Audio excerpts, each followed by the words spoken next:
about 98% of all water on Earth is salt water. Less than 0.75% of the fresh water remaining is accessible to support all non-marine life. Sources of fresh water include rainwater, meltwater, surface water and groundwater. All of these drinking water sources are being compromised by hydraulic fracturing and fracking-accelerated climate change.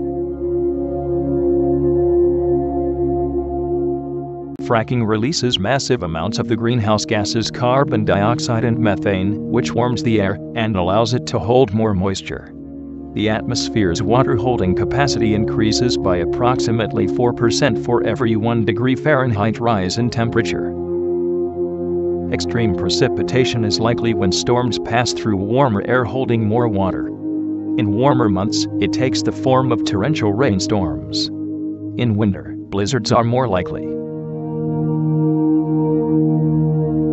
Wet places tend to get wetter. Floods are more likely to cause sewer systems to overflow, with untreated sewage gushing into drinking water supplies.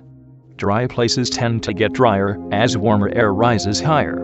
It loses more moisture to tropical storms, then descends in the subtropics as dry air.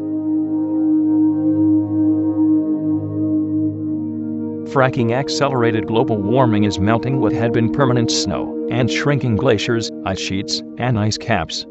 This extra runoff in the polar regions is a major contributor to sea level rise as fresh water is lost to the world's oceans.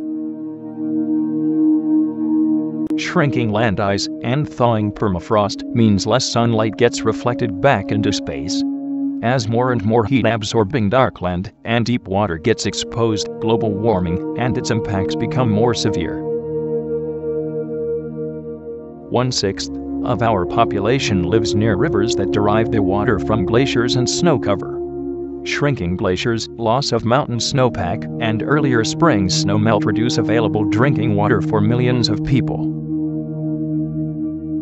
Unlike water used for agriculture or to make golf courses green, much of the water used for oil and gas production is not returned to the water cycle. Water used in hydraulic fracturing, for example, is converted to what the industry calls produced water, but is actually toxic hazardous waste. Shale gas fracking poisons about 4.3 gallons of water for every 1,000 cubic feet. In 2014, the U.S. produced 9.63 trillion cubic feet of shale gas, poisoning about 41.4 billion gallons of water, along with any air into which it may have evaporated.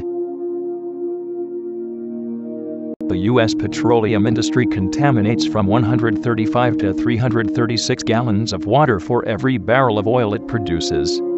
At the September 2014 production level of 8,864,000 barrels per day, it is contaminating from 340 billion to 1.1 trillion gallons of water per year.